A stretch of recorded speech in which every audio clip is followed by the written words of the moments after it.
Oh, kalau di sini untuk tanaman padi bagus sekali. Tapi satu wilayah kandungan kapurnya lebih tinggi. Oh, ini untuk buah-buahan istimewa sekali.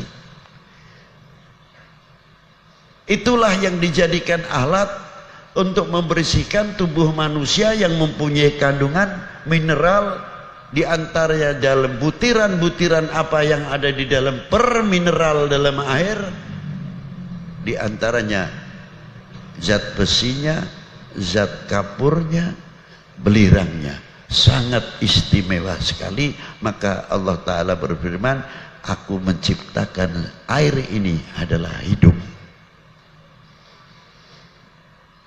Tapi sejauh mana kita ini mau menguak keistimewaan air tersebut?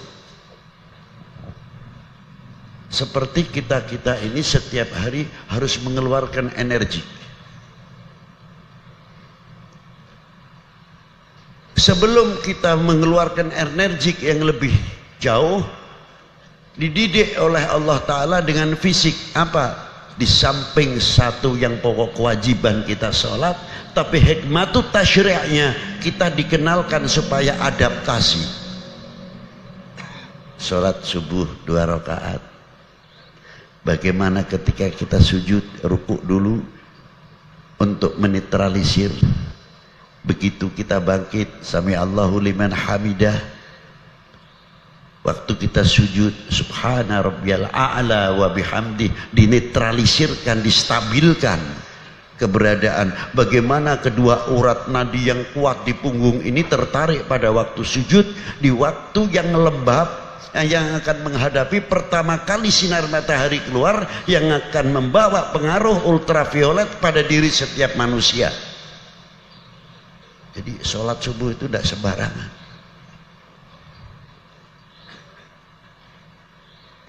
Disitulah kita mulai.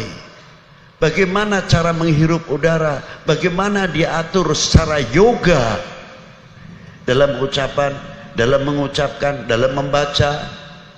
Bismillahirrahmanirrahim. Alhamdulillahi rabbil alamin. Ar-Rahmanir-Rahim. Maliki yaumiddin. Satu nafas. Satu nafas untuk melatih apa? Degup jantung yang luar biasa. Bagaimana cara mengendalikan pernafasan itu sendiri? Begitu salam, assalamualaikum warahmatullah, assalamualaikum warahmatullah, ada bacaan wiridan, baru kita keluar, kenal udara waktu subuh, sudah mendapat adaptasi pada waktu sholat subuh yang luar biasa. Sudah wajib, ditambah lagi kesehatan oleh Allah Subhanahu wa Ta'ala. Satu contoh. Nanti ditambah lagi pada waktu kita mendekati panas yang luar biasa, ditambah sholatul isyraq. Mendekati lagi teriknya matahari, sholatul duha. Pengendalian lagi, adaptasi yang sangat luar biasa. Didukung oleh apa? Peranan pada waktu kita wudhu, di mana kita wudhu, ketika kita wudhu, daerah-daerah yang diwudhui rata-rata kulit yang sangat sensitif. Muka ini lubang purinya sangat lembut sekali dibandingkan kulit yang lain. Terus kafuliat, ubun-ubun dan lain sebagainya.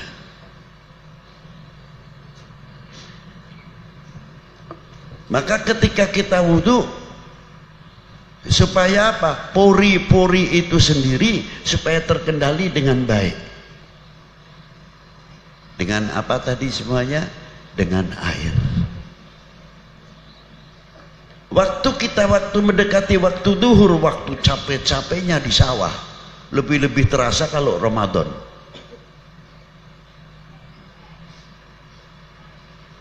kita guyur kaki kita dulu sebelum mandi.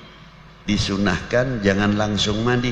Kalau Rasulullah kalau mandi kakinya dulu disiram biar netral, tidak langsung kacai tidak, langsung disiram kakinya dulu supaya hangatnya ini merata.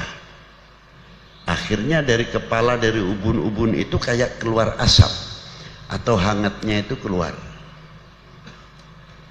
Itu istimewanya. Setelah itu selesai baru mengguyur air dengan pundak yang sebelah kanan, bukan langsung biur, tidak. Kesehatan sudah sangat luar biasa. Masuk kolahnya pun sudah dituntun oleh baginda Nabi supaya kalian sehat. Masuk kaki kiri, betul memang kelihatannya sunnah, tapi dalam dunia Islam sangat rasional, sangat logik. Mengapa setiap masuk ke kamar mandi harus kaki kiri dahulu? Karena kaki kiri hubungannya paru-paru sebelah kanan. Tapi kalau kaki kanan hubungannya jantung langsung. Kaki kanan paru-paru sebelah kiri yang menyentuh jantung langsung. Ketika kita masuk ke kamar mandi kaki kiri dahulu, pertama mendapatkan pahala karena ittiba sunnatun Nabi sallallahu alaihi wasallam. Diberi kesehatan oleh Allah Ta'ala. Sekiranya ada baksil, bakteri, virus dan lain sebagainya yang ada di kamar mandi yang tidak kita ketahui, telah ditangkal dahulu oleh paru-paru sebelah kanan karena kita masuk ke kamar mandi pakai kaki kiri. Itu hebatnya. Begitu kaki kanan mengayuh, terhempaslah semuanya yang sebetulnya masuk ke jantung. Maka terkadang ada orang mendadak di kamar mandi tidak bisa apa-apa, bahkan sampai meninggal di kamar mandi. Apa sebab? Boleh kita selidiki. Itu pertama kali dia mandi tidak kakinya dahulu. Itu menjauhkan dari stroke, menjauhkan dari gejolak jantung yang ada pada diri kita masing-masing. Itu diantaranya. Namun kita selalu membersihkan badan dan pakaian belaka. Berapa kali setiap hari? 5 kali dengan wudhunya. Wudhu, tiap mau sholat wudhu. Ada yang wudhu sunnah, yang sudah mudawamatil wudhu tetap pakai wudhu lagi. Untuk apa? Mencapai sholat syukrul wudhu. Itu diantaranya di dalam wudhu. Nah, kita bertanya, berapa kali kita mencuci hati kita setiap hari? Kalau fisik sudah berapa kali setiap hari? Air wudhu dan sebagainya. Sumber segala-galanya penyakit di sini terutama. Sifat-sifat madmumah, sifat-sifat rodail fi qulubina, dalam hati kita. Itu sumbernya. Berapa kali setiap hari kita harus membersihkan? Kalau fisik sudah,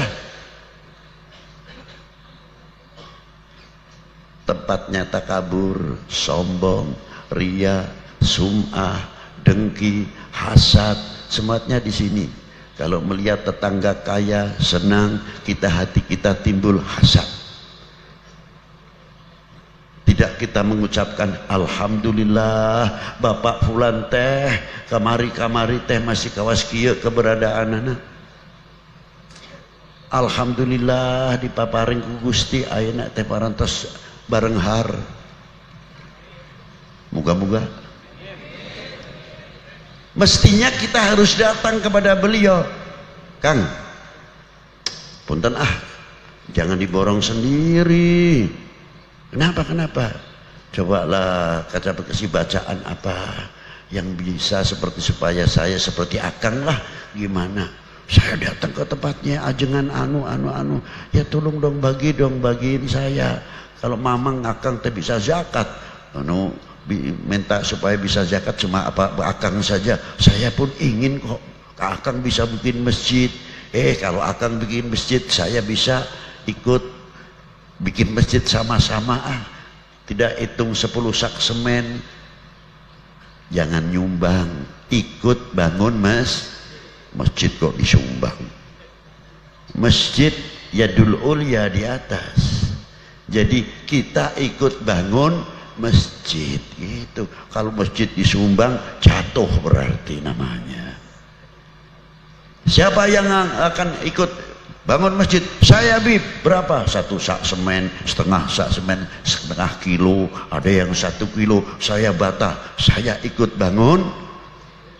Terhormat namanya, istimewa. Sumbangan masjid, ya Allah, masjid disumbang. Nah, coba di kitab Ihya itu ada keterangannya Imam Ghazali.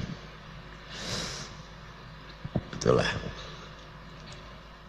Kalau kita tahu, coba nih disuruh baca saya tiap malam tuh suratul Waqiah 3 kali, tapi hatinya dijaga, jangan ta'aluk kepada ayatnya, ta'aluk kepada yang mempunyai ayat. Hatinya terpaut kepada Allah Ta'ala, jangan terpaut kepada bacaannya. Ya hatur nuhun, baca alhamdulillah, ini bangkit, ini bangkit. Lalu teman-teman yang lain coba ke dunia ekonomi, dunia Islam maju luar biasa kalau bisa begitu. Karena apa? Sama-sama membersihkan hati. Maka firmannya Allah Ta'ala tepat, ala bidzikrillahi tatma'innul qulub. Loh, di situ diantaranya ada kiai, anaknya tanya, pesantren di mana? Di sini, di sini. Wah, hebat. Terus maju. Karena sebab kalian desa ini nanti akan maju.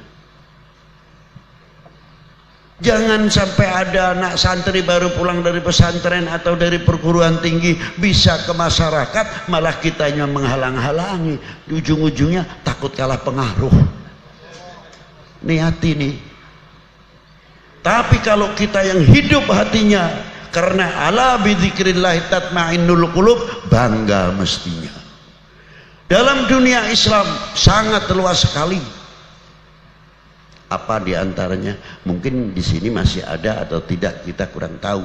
Kalau di kampung saya di Jawa Tengah khususnya, kalau ada orang meninggal, para bapak saksikan, ini mayit sayanya, saya masih ada nggak di sini? Alhamdulillah. Berarti tidak masuk akal. Ya bisa masuk akal. Loh kenapa kok bisa tidak masuk akal? Loh bagaimana tidak? Yang saya disuruh menyaksikan si A ini baik, ternyata saya tahu. Kenapa? Suka kesurupan botol katanya. Bukan jin saja. Suka kesurupan botol. Wah, gawat ini. Iya. Ya kemarin masih zaman sedikit-sedikit kesurupan kan begitu. Sampai jin juga datang ke tempat saya, dedengkotnya jin. Ini sih cerita kelakar saja. Datang kuyainya jin rombongan. Assalamualaikum, waalaikumsalam. Saya kaget. Wah, antum dari mana? Saya gobilah jin bibet. Aduh gawat ini. Jin lagi. Saya tanya keperluannya apa Yai? Kan di tempat panjenengan luar biasa, Masya Allah. Katanya jinnya ngomong kiai-kiainya itu, Habib saya mau minta tolong, mau minta ijazah ayatul kursi. Lu ayatul kursi kok sampai jauh-jauh amat sih datang ke sini? Enggak. Saya ingin mustajabah ketika membacanya. Minta ijazah dari Habib. Sebentar, apa sih sebabnya? Di kampung kami ini banyak kesurupan, jin-jin kesurupan. Lu kenapa? Kesurupan manusia. Bukan kalau kita kesurupan jin, jinnya nggak mau kalah. Ya di tempat kita pun banyak jin kesurupan manusia. Ya Allah. Ini sih cerita belaka. Maksudnya nyindir kita. Jin yang muslim, yang mukmin banyak. Kita harus juga husnudzon sama jin kok. Allahumma ghfirli wali walidayya wal mu'minin wal mu'minat wal muslimin wal muslimat. Apa jin yang Islam enggak masuk termasuk mukminin wal mu'minat, muslimin wal muslimat itu juga masuk. Nah, itulah. Ma'asyiral muslimin rahimakumullah. Ini hati ini sangat penting sekali, kembali kepada hati kita. Jadi bagaimana hati kita ini, coba lihat ketika kita melihat ada orang mati yang tidak masuk akal. Apa sih maksudnya? Yang jelas orang baik, kalau orang baik sih kita tidak berbicara. Ini tidak baik, kita tahu persis kelakuannya nggak benar. Masa iya kita suruh mengucapkan baik? Kalimah baik akan mengangkat, menolong kepada mayit tertentu untuk mendapatkan lebih mudah keringanan di kuburnya dan keringanan dosa-dosanya yang mereka lakukan. Kalimah baik. Tapi yang istimewa bukan di sini. Apa? Kalau kita sudah berani mengatakan baik, ya tolong jangan diungkit-ungkit yang dahulu. Selesai, finish, tutup buku. Itu maksudnya.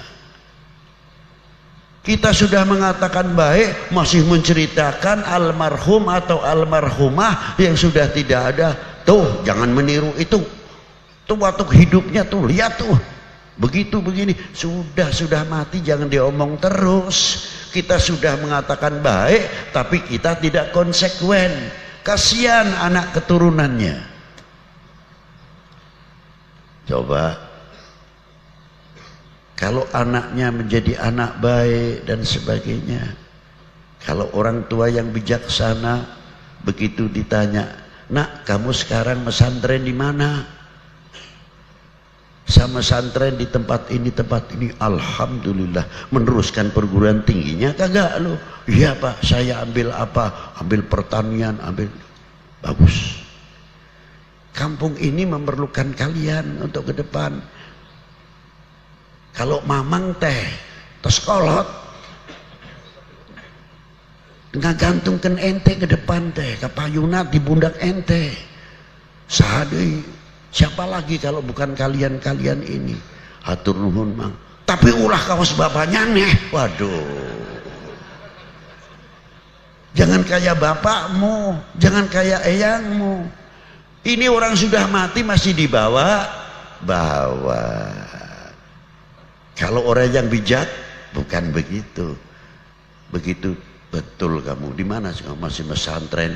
Alhamdulillah, saya ingin punya anak seperti kalian. Loh kenapa? Jangan begitu. Ya iya, kita bukan main-main. Kamu luar biasa berarti. Kayak apa bapakmu di kuburnya bahagianya melihat mempunyai anak seperti kalian. Berarti kalian bisa membanggakan kedua orang tuamu. Luar biasa kalian. Bukan dibuka aibnya, malah diangkat. Berarti kamu anak yang baik luar biasa. Begini kan? Bukan terus begini kan dijatuhkan. Itu dakwah, ala sabili dakwah. Jadi ternyata menyatakan baik, tutup semuanya. Supaya kita tidak mengungkit-ungkit yang lain. Nah, ini semua peranannya di mana? Di sini. Di hati. Nah, dengan zikir itu tadi menghasilkan apa? Ala bidzikrillahi tatmainnul qulub. Yang intinya di ahli tarekat nanti ketinggian. Saya tidak mau berbicara tarekat di sini dahulu. Zikirnya saja. Kita bisa mengambil manfaat buahnya zikir atau tidak. Kalau kita sudah merasa bisa mengambil manfaatnya zikir, zikir ini semua umat insya Allah tenang semuanya. Sebab mustahil janjinya Allah tidak tepat. Sebab kalau Allah Ta'ala sudah berjanji, ala bidzikrillahi tatmainnul, tetap itu. Yang kedua, zikrun Nabi. Allah Ta'ala telah memuji kepada Rasulullah sallallahu alaihi wasallam. Di antaranya apa? Rasulullah Allah taala tidak pernah memanggil dengan kekasihnya Sayyidina Muhammad sallallahu alaihi wasallam dengan panggilan ya Muhammad atau ya Ahmad. Kalau kepada lainnya, nabi-nabi yang lain, oh kita dipanggil ya Musa wa ya Ibrahim